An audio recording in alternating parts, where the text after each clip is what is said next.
इंदापूर नगरपालिकेकडे संपूर्ण राज्याचं लक्ष लागलेलं आहे. खऱ्या अर्थाने भरत शहा आणि प्रदीप गारटकर यांच्यामध्ये थेट लढाई होत आहे. एकंदरीतच हर्षवर्धन पाटील, प्रवीण माने आणि प्रदीप गारटकर यांनी एकत्र येऊन कृष्णा भीमा आघाडी स्थापन केलेली आहे. यातर्फे ते निवडणुकीला सामोरे जात आहेत. आपल्यासोबत भारतीय जनता पार्टीचे प्रवीण भैया माने आहेत. भैयासाहेब, काय सांगाल? खऱ्या अर्थाने ही तिघजण एकत्र येऊन आघाडी केलेली आहे. नक्की इंदापूर शहरासाठी काय व्हिजन असणार आहे? नमस्कार. खरं तर इंदापूर नगरपालिकेच्या पंचवार्षिक 2025चं इलेक्शन या ठिकाणी सुरू झालेलं आहे. 2 तारखेला या ठिकाणी मतदान आहे. आणि ज्या अनुषंगानं आम्ही सन्माननीय कृष्णा भीमा विकास आघाडी याच्या वतीनं अधिकृत उमेदवार सन्माननीय प्रदीपदादा गारटकर व अन्य 20 नगरसेवक म्हणून या नगरपालिकेसाठी उभा आहेत. या आपल्या कृष्णा भीमा विकास आघाडीला पाठिंबा म्हणून हर्षवर्धन पाटील साहेब असतील व इतर सर्व पक्ष एकत्रित येऊन ही कृष्णा भीमा विकास आघाडी स्थापन झालेली आहे. आम्ही प्रभाग क्रमांक 1 पासून 1, 2, 3, 4, 5, 6, 7 असे 10 प्रभागामध्ये आम्ही सर्व नागरिकांपर्यंत जाऊन विनंती केली. आम्ही या ठिकाणी मतदारांना मतदान मागितलं. सगळीकडे आम्हाला एवढा उत्स्फूर्त प्रतिसाद आमच्या कृष्णा भीमा विकास आघाडीला मिळालेला आहे. आणि मला इंदापूर शहराच्या विकासाच्या दृष्टीनं आणि विकास पुढे नेण्यासाठी आम्हाला खात्री आहे येणाऱ्या 2 तारखेला सर्व मतदार राजा आमच्या कृष्णा भीमा विकास आघाडीच्या सर्व या ठिकाणी उमेदवारांना या ठिकाणी निवडून देणार आहे. अशी सगळीकडची परिस्थिती या ठिकाणी आहे. प्रचंड प्रतिसाद आमच्या आघाडीला या ठिकाणी मिळत आहे. भैयासाहेब, एकंदरीत जी निवडणूक चाललेली आहे, प्रचार सभा चाललेली आहे, परंतु तालुका अध्यक्ष असतील, विरोधी पक्षातले जे निवडणूक लढवत आहे, अगदी खालच्या थराला जाऊन टीका करीत आहे. कसं पाहता याकडे? कसं आहे बरं का, टीका करणं ही सोपं असतं आणि कुठलीही टीका केली ना तर अंगाला काही भोकं पडत नाही. तर त्यांनी काय टीका केली की तुमचे या प्रभागामध्ये एवढे कर्मचारी आहेत, त्या प्रभागामध्ये आमचे सर्व कर्मचारी बांधव एवढे आहेत. अहो, आम्ही सगळ्यांनी मिळून मग हर्षभाऊंच्या इथं काय संस्था आहेत, गारटकरांच्या काय संस्था आहेत, आमच्या काय संस्था आहेत, त्या संस्थेच्या वतीनं आम्ही हजारो तरुणांना आणि आमच्या भगिनींना रोजगार देण्याचं काम केलं. आम्ही काय पाप केलं? त्याच्यापुढे ते म्हणतात की वैयक्तिक स्वार्थासाठी अनेक वेळा विरोधात राहिलेत, पण वैयक्तिक स्वार्थासाठी एकत्र आले. अजिबात काय नाही, ह्याच्यामध्ये आमचा कोणाचाही वैयक्तिक स्वार्थ नाहीये. इंदापूर शहराच्या विकासाच्या दृष्टीनं या इंदापूर शहरामध्ये तुमच्या माहिती करता सांगतो, प्रभाग क्रमांक 1 मध्ये ही वडर गल्ली म्हणून हनुमान नगर आहे. तिथं आणखी अंगणवाडी नाहीये इमारत. तिथं आता सुद्धा तुम्ही जावा, तिथल्या चावडीमध्ये अंगणवाडी भरती आहे. जिल्हा परिषद शाळा आहेत त्या वर्ग खोल्यामध्ये घुशीत. सर्वसामान्य आमच्या नागरिकांच्या मुलांना कोण शाश्वत शिक्षण देऊ शकतं? ही कृष्णा भीमा आघाडी या ठिकाणी शाश्वत देऊ शकते. सुलभ शौचालय सुद्धा इंदापूर शहरात नाही. पेठेमध्ये गाडी पार्किंग लावायला जागा कुठं नाही. पार्किंग लावून जायचं म्हणलं तर जावं लागतं पेठेमधून. अनेक कुठल्याही चौकामध्ये सीसीटीव्ही फुटेज नाहीये. काही एक व्यथा सांगू का, इथं योग भवन नाहीये, इथं स्विमिंग पूल नाहीये. म्हणजे पण त्यात एक कायम त्यांच्या प्रचारातला मुद्दा एक कायम समोर येतोय की आमचे अर्थमंत्री असताना निधी आम्हीच देणार आहे, त्यामुळे सत्ता देखील आमच्याकडे देणं गरजेचं आहे. बघा, लक्षात घ्या, शेवटी कृष्णा भीमा विकास आघाडीला इथल्या लोकांनी या ठिकाणी सर्व उमेदवारांना निवडून देण्याचं ठरवलेलं आहे. आणि जेव्हा जनतेच्या आशीर्वादानं निवडून या ठिकाणी आमची आघाडी येणार आहे, तेव्हा वरची सरकार सुद्धा आमच्या विचाराचं या ठिकाणी आहे. त्यामुळे मी खात्रीने सांगतो की इंदापूर शहरामध्ये जनतेच्या आशीर्वादानं जर कृष्णा भीमा विकास आघाडी निवडून आली तर कोट्यावधी रुपयाचा निधी हा इंदापूर ते म्हणतात ना अर्थमंत्री आमचे आहेत. तरी काही असू द्या, पण मुख्यमंत्री किंवा मुख्य सरकार हे आमच्या विचाराचं आहे. त्यामुळं येणाऱ्या इंदापूर नगरपालिकेमध्ये कृष्णा भीमा विकास आघाडीच कोट्यावधी रुपयाचा निधी आणू शकते. भैयासाहेब, सगळ्यात महत्वाचं म्हणजे ह्या निवडणुकीतला प्रचाराचा मुद्दा सगळ्यात राज्यात नाही देशात गाजला. महादेव जानकर त्या दिवशी गारटकर दादांकडे आले, त्यावेळी त्यांनी पाठिंबा देखील दिला, परंतु आम्ही इंदापूरचं दुबई करू असं म्हणाले. कसं पाहताय बघ? हो का, म्हणजे स्वप्न पाहिलं काय, अडचण काय? आपण हे शक्य आहे का गोष्ट? आपलं काय जगामध्ये अशी कुठली अशी गोष्ट नाही.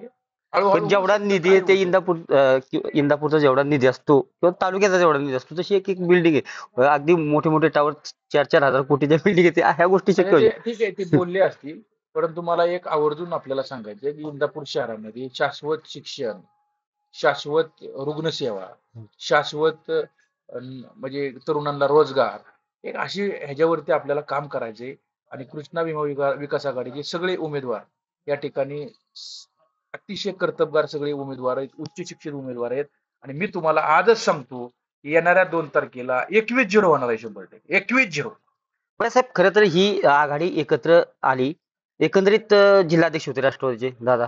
अं, प्रत्येक वेळेस जी टीका होती भरणींवरती किंवा आमदार येतात भरणी, तर त्यांच्यावरती टीका होती की त्यांच्या जी कार्यकर्ता आहे त्यांना कार्यकर्ता टिकवता आला नाही. अशी टीका करून अनेक जण राष्ट्रवादीतून बाहेर पडली आणि तीच टीका प्रचाराचा आता तुमचा देखील मुद्दा बऱ्यापैकी प्रतिदादा जात आहेत तिथं प्रचार करताना तोच मुद्दा पुढे येतोय. काय नक्की तुम्ही अनेक दिवसांपासून इंदापूरच्या राजकारणात आहात. आज इंदापूरची नगरपालिका लागली आणि जास्तीत जास्त ही टीका होती. कसं पाहता? कारण तुम्ही बी राजकारणात त्यांच्यासोबत देखील काम केलेलं आहे. सगळ्यांनाच त्यांनी असं गोड बोलवून या ठिकाणी ह्याचं काम केलेलं आहे, ह्याचं करण्याचं. तर त्यांच्यावर जास्त बोलण्यापेक्षा त्यांनी एक कोणाच्या सरकारमध्ये ती आता आहेत हे एक त्यांनी जाहीर करावं. मला आव्हान आहे. तिथल्या आमच्या काय इतर बांधवांना ते काहीतरी फूस लावण्याचं काम करतात. ते कोणाच्या सरकारमध्ये ते काम करतात हे त्यांनी जाहीर करावं. बरं. हा, भारतीय जनता पार्टीच्या सरकारमध्ये आहेत का नाही, त्या सरकारमध्ये असताना त्याच पार्टीवर ते टीका करण्याचे ते काम करतात. तिथल्या आमच्या मुस्लिम बांधवांना म्हणजे काय नाही काय चुकीचे या ठिकाणी भरवण्याचं काम करतात. ते कोणत्या पक्षात आहेत? म्हणजे ते आहेत त्या म्हणजे कोणाच्या महायुतीत सरकारमध्ये, असून भारतीय जनता पार्टी. कोणाच्या सरकारमध्ये त्यांनी जाहीर करावं. मला आव्हान आहे त्यांचं की सरकार कोणाच्या सरकारमध्ये ते आहेत हे त्यांनी जाहीर करावं. साहेब खरी ही टीका जी कार्यकर्ता संपवला जातोय, पदाधिकारी संपवला जातोय, काय ह्याच्यावर कसं विश्लेषण करतो थोडक्यात? कसं आहे माहितीये का, हे हळूहळू आता गारडकर दादांनी त्यांची स्वतःची उभारायची बिलकुल इच्छा नव्हती. त्यांची इच्छा होती की सर्वसामान्य कार्यकर्ता आपण या ठिकाणी उभा करू आणि त्यांना नगराध्यक्ष कारण सगळ्यांनी. आता त्याशी म्हणले बिनविरोध झाली असती पण त्यांच्या हट्टापायी निवडणूक लागली. हो, अर्थात कसं आहे, सगळ्या नागरिकांची देखील तीच इच्छा होती. त्यांचं असं म्हणणं होतं की आपण कार्यकर्ता निवडून आणू आणि त्यांना नगराध्यक्ष करू. स्वतःला उभारायची इच्छा नव्हती. पण इंदापूर नागरिकांच्या मतदाराच्या पाठिंब्यामुळं आणि आमच्या सगळ्यांच्या आग्रहामुळे गारटकर दादा या ठिकाणी उभा राहिलेले आहेत आणि जनतेच्या आशीर्वादानं येणाऱ्या 2 तारखेला प्रचंड बहुमतानं पण ही परिस्थिती का उद्भवली असेल? कारण गारटकर दादा त्याच पक्षात होते, भरणे देखील वर्चस्व कुठे इंदापूर शहराच्या वर्चस्व, कारण भरत शेठ तर त्यावेळेस कोणत्या पक्षाला सपोर्ट नव्हता. का ही बाब आली असेल? का असं घडलं? एकच की बाबा, गारटकर दादा जर इथं त्यांच्या विचाराचे नगराध्यक्ष झाले किंवा स्वतः नगराध्यक्ष झाले तर स्वतःला भीती वाटली असेल किंवा ते आपले प्रतिस्पर्धी होतील, आपल्याला त्यांच्याकडून पुढे त्रास होऊ शकतो, अशा प्रकारचं काही मनामध्ये विचार असू शकतो. दुसरा काय विचार आहे मनात? साहेब आता बरेच कार्यकर्ते देखील फुटलेले आहेत. सध्या निवडणूक देखील नगरपालिकेची अतिशय अटीतटीची चालू आहे.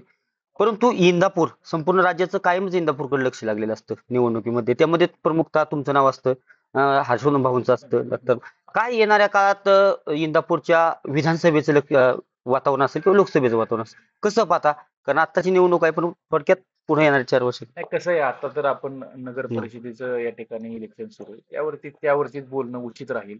आणि इंदापूर शहर बघा, बाकीच्या तुलनेमध्ये तसं इतर जे काही तुलना जर आपण केली आजूबाजूच्या तालुक्याची, तर त्या तुलनेत इंदापूर तालुक्यामध्ये विकास कामं झालेत का शहरात सांगा? हा, झालेत का काम? का नाही झाली? त्याला कारण काय हे कुठेतरी तपासणं गरजेचं आहे. आणि मला असं म्हणायचंय, इंदापूर नगरपालिका नंबर 1 करण्यासाठी नागरिकांच्या अनेक समस्या आहेत हो. इथं घरपट्टी, त्याबरोबर पाणीपट्टी, ही शास्ती विनाकारण लादलेली इथल्या नागरिकांनी, जी काय मध्यमवर्गीय नागरिक आहेत त्यांनी कुठनं भरायचा दंड हो? कुठनं भरायची ती सांगा ना तुम्ही? घरपट्टी, पाणीपट्टी, शास्ती कुठनं भरायची? ते कृष्णाजी ताटे सर म्हणून त्यांनी एक संघर्ष समिती निर्माण केली. त्या समितीच्या वतीने ते एवढे झगडले, राज्य सरकारपर्यंत या ठिकाणी खूप त्यांनी प्रयत्न केला. 950 दिवस आंदोलन इंदापूर शहरामध्ये त्यांनी केलं. का हो? राज्य इथले मंत्री जे होते त्यांनी कधी जाऊन त्यांना विचारलं का, बाबा तुमच्या कृषी काय अडचण आहे तुमची, की राज्य सरकारमध्ये काय प्रॉब्लेम आहे?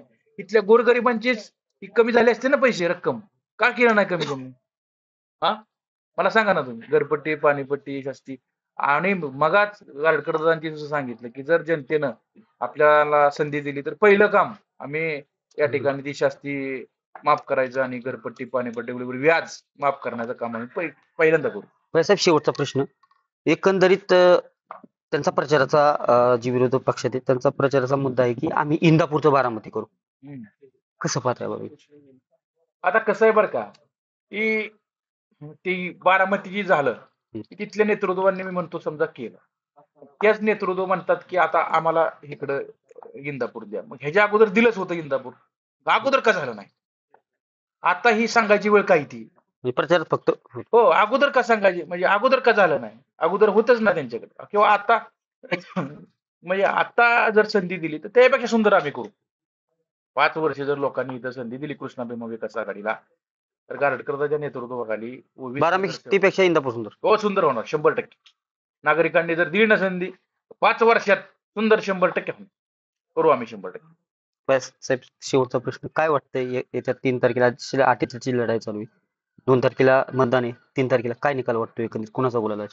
कृष्णा भीमा विकास आघाडीचे 21च्या 21 उमेदवार प्रचंड बहुमतानं नागरिकांच्या मतदारांच्या आशीर्वादानं विजयी होणार आहे.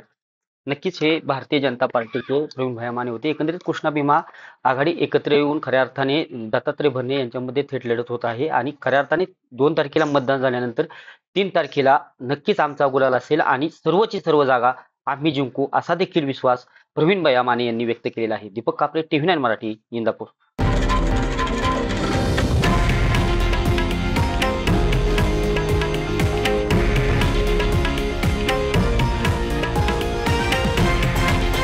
हे आहे देशातील नंबर 1 न्यूज नेटवर्क आणि आपण पाहत आहात TV9 मराठी, एकमेव.